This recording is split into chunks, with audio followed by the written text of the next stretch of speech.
Shalom adik-adik semua, apa kabarnya adik-adik di pagi hari ini?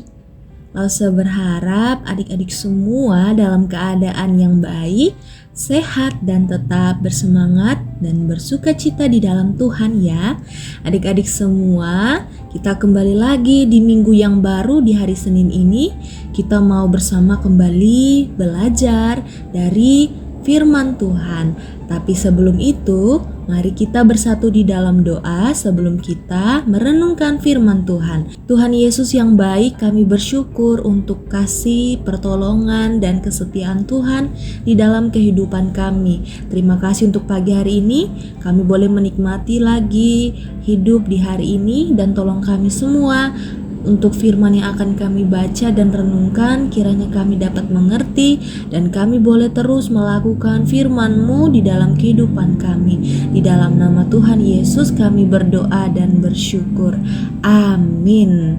Nah, adik-adik semua, firman Tuhan di pagi hari ini terambil dari Matius pasalnya yang ke-18 ayatnya yang ke-15 sampai 17. Matius pasal 18 ayat 15 sampai 17. Langsung saya akan baca untuk adik-adik semua ya.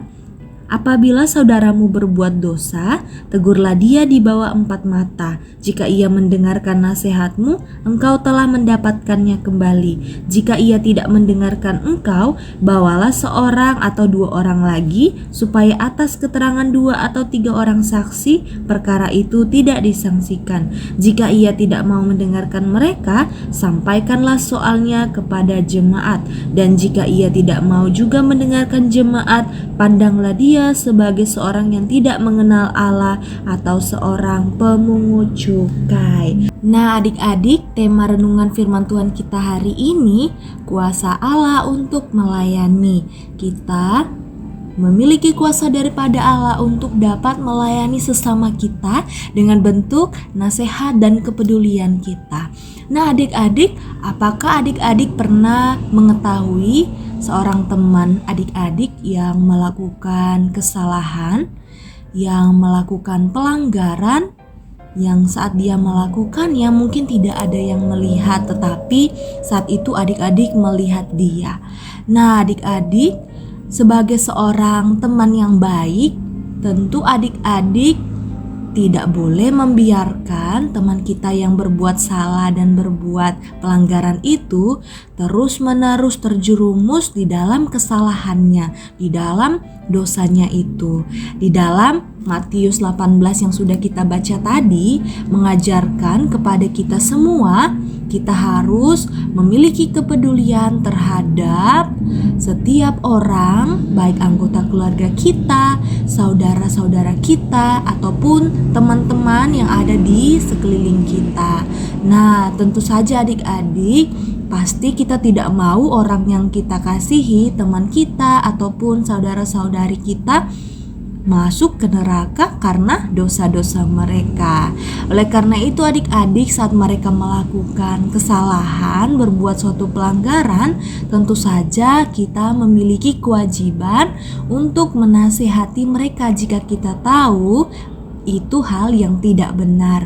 Tetapi apa adik-adik? Semuanya itu harus didasari oleh kasih, sehingga nasihat yang kita berikan kepada mereka bisa diterima dengan baik dan mereka tidak balik marah kepada kita. Dan adik-adik juga, apa yang harus kita lakukan kepada teman-teman kita ataupun orang-orang yang kita ketahui berbuat dosa atau berbuat suatu kesalahan, tentu saja kita tidak boleh mengejek, menghina ataupun memakai kesalahannya itu kita menceritakannya kepada orang-orang lain. Seperti ini, misalnya kita tahu ada teman kita yang menyontek, terus karena kita melihat dia menyontek tapi tidak ada yang lihat, terus kita saat berbicara dengan teman yang lain kemudian kita bilang, "Ih, tahu nggak tadi si A nyontek loh. Ih, curang ya, pantesan nilainya bagus, ternyata hasil contekan." Nah, seperti itu tidak baik ya adik-adik. Sebagai anak-anak Tuhan, kita mau agar teman kita yang berbuat salah tadi berbalik kepada hal yang benar, dan kita akan menolong mereka untuk bertobat dan meninggalkan dosa yang telah mereka lakukan. Oleh karena itu kita harus memberi nasihat kepada mereka. Dalam firman Tuhan yang kita baca pagi ini, kita harus melakukannya dengan langkah-langkah di dalam menegur teman-teman kita yang berbuat kesalahan. Yang pertama, adik-adik, dikatakan bahwa jika kita tahu ada teman kita yang berbuat dosa, yang kita lakukan pertama menegurnya di bawah 4 mata. Artinya kita menegurnya hanya berbicara berdua saja dengan dia, jangan bercerita dengan orang lain. Dan kita memberi nasihat kepada dia bahwa yang dia lakukan adalah salah dan dia harus meninggalkan itu semua dan meminta ampun kepada Tuhan.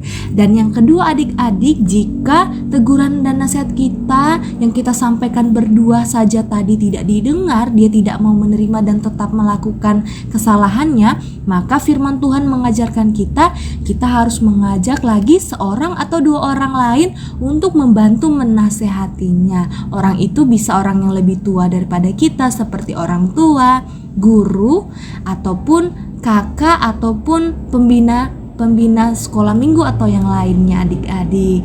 Dan kita dapat menegurnya bersama-sama. Tetapi adik-adik, jika dia tidak mau mendengarkan lagi bila langkah pertama dan kedua kita sudah lakukan, tetapi dia tidak mau bertobat dan berubah, maka firman Tuhan mengajarkan kita untuk menyampaikan hal ini kepada jemaat.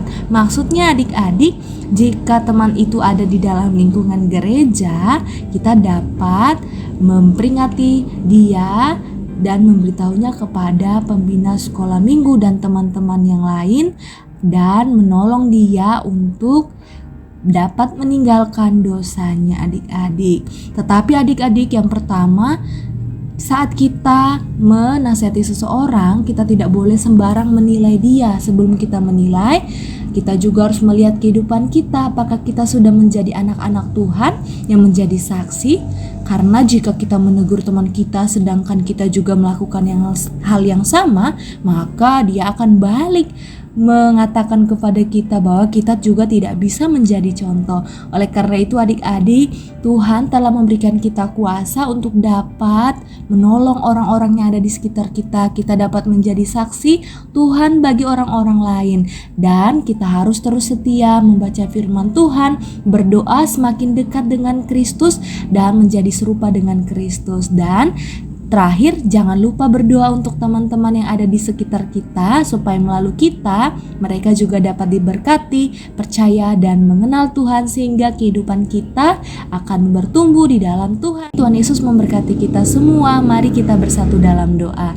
Bapa yang baik, terima kasih pagi hari ini kami boleh merenungkan firman Tuhan. Tolong adik-adik semua agar dapat mengerti dan melakukan firman-Mu, serta menjadi anak-anak yang Tuhan Yesus kasihi. Dalam nama Tuhan Yesus kami berdoa dan bersyukur. Amin. Sampai jumpa di esok hari dalam renungan kita bersama. Tuhan Yesus memberkati kita semua. Dadah.